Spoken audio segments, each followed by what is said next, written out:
Assalamualaikum warahmatullahi wabarakatuh.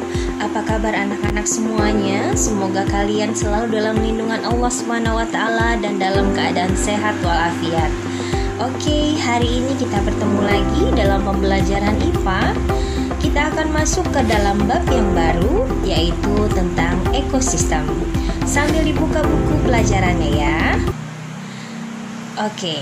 Tujuan dari pembelajaran ekosistem kali ini yaitu yang pertama, kalian mengidentifikasikan komponen-komponen apa saja yang ada di dalam ekosistem.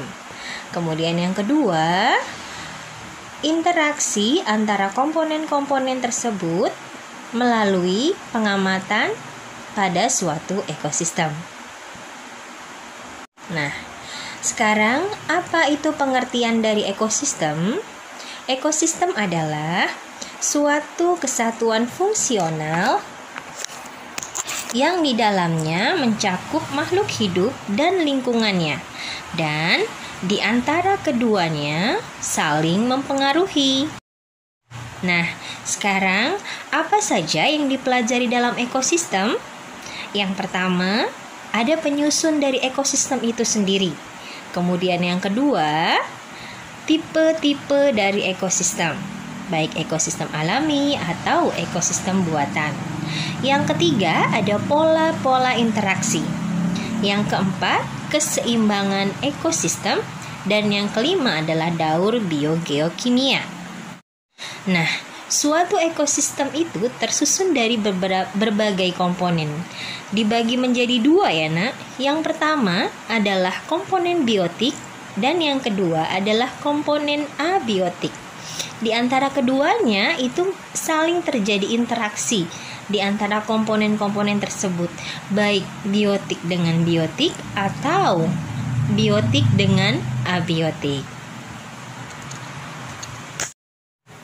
Nah, sekarang kita pelajari dulu apa itu pengertian dari komponen biotik. Komponen biotik adalah komponen ekosistem yang terdiri atas makhluk hidup seperti manusia, kemudian hewan, dan juga tumbuhan. Menurut peranannya, komponen biotik dibagi menjadi 4. Yang pertama adalah produsen. Produsen adalah makhluk hidup yang dapat membuat makanannya sendiri atau biasa disebut sebagai makhluk hidup autotrof. Proses sintesis yang menggunakan cahaya ini disebut sebagai fotosintesis. Sedangkan yang menggunakan energi kimia ini disebut sebagai kemosintesis. Contoh dari produsen itu ada tumbuhan dan ganggang hijau biru. Kemudian yang kedua adalah konsumen. Konsumen ini disebut sebagai atau istilah lainnya yaitu heterotrof. Artinya makhluk hidup yang tidak bisa membuat makanannya sendiri. Jadi konsumen ini mendapatkan energi dengan cara memakan produsen atau organisme lain. Yang ketiga adalah dekomposer. Nah, dekomposer ini dia adalah mikroorganisme bentuknya. Ya, dia juga sama heterotrof juga. Artinya dekomposer ini mendapatkan materi atau energi dari hasil penguraian dari sisa-sisa makhluk hidup yang lain atau sisa-sisa makhluk hidup yang sudah mati. Contohnya dari dekomposer ini adalah bakteri, jamur, kemudian cacing, dan lain-lain. Kemudian yang keempat adalah detrivor. Detrivor ini adalah organisme yang memakan partikel-partikel organik atau detritus. Detritus merupakan hancuran dari jaringan hewan atau tumbuhan. Contoh siput, kaki seribu, kemudian cacing, dan kutu kayu. Nah, sekarang kita akan masuk ke dalam komponen abiotik. Komponen abiotik adalah komponen yang tak hidup. Artinya komponen ini meliputi komponen fisik dan komponen kimiawi. Bisa kalian sebutkan apa saja komponen abiotik itu? Iya, betul sekali. Contohnya ada tanah, air, suhu, kelembapan, udara, cahaya matahari, salinitas, dan pH. Nah, interaksi antara komponen biotik dengan biotik. Yang pertama, ada kompetisi. Yang kedua, ada predasi. Yang ketiga, simbiosis. Dan yang keempat, antibiosis. Kompetisi adalah interaksi negatif dengan negatif yang terjadi sewaktu individu-individu spesies berbeda saling bersaing memperebutkan sumber daya yang membatasi pertumbuhan dan keberadaannya.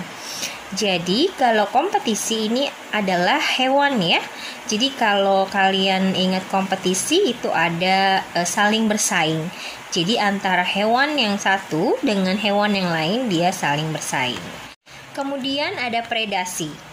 Predasi yaitu interaksi positif dengan negatif antara spesies yang salah satu spesiesnya merupakan predator. Di sana ada yang membunuh dan ada yang dibunuh, atau ada pemangsa dan ada yang dimangsa. Jadi kalau kalian ingat kata predasi artinya ada yang dimangsa dan ada pemangsanya. Simbiosis adalah hubungan antara dua spesies atau lebih yang hidup dalam kontak langsung dan akrab satu dengan yang lainnya. Nah, simbiosis itu dibagi menjadi 3. Yang pertama adalah simbiosis mutualisme. Simbiosis mutualisme adalah hubungan yang saling menguntungkan antara dua makhluk hidup. Yang kedua adalah simbiosis komensalisme. Simbiosis ini yang satu diuntungkan dan yang satu lagi tidak dirugikan. Yang keempat ada antibiosis. Antibiosis ini adalah interaksi antara makhluk hidup. Salah satu makhluk hidupnya mengeluarkan zat antibiotik yang dapat membahayakan makhluk hidup yang lain. Contohnya adalah interaksi antara jamur penisilin dengan mikroorganisme yang lain. Jadi jamur ini dia mengeluarkan antibodi atau antibiosis. Nah, yang terakhir adalah interaksi antara biotik dengan abiotik. Ibu berikan contohnya ya, yaitu cahaya matahari diperlukan untuk tumbuhan melakukan fotosintesis. Nah, coba kalian sebutkan mana yang biotik dan mana yang abiotik. Oke, betul. Yang abiotik adalah cahaya matahari, sedangkan yang biotiknya adalah tumbuhan. Nah, sekarang untuk tugas kalian di rumah, silahkan kalian mencari interaksi antara makhluk hidup yang ada di lingkungan sekitar kalian. Baik itu abiotik dengan biotik atau biotik dengan biotik. Minimal ada 5 contoh di masing-masing interaksi. Silahkan mengerjakan. Sampai jumpa dengan Ibu di minggu berikutnya. Wassalamualaikum warahmatullahi wabarakatuh.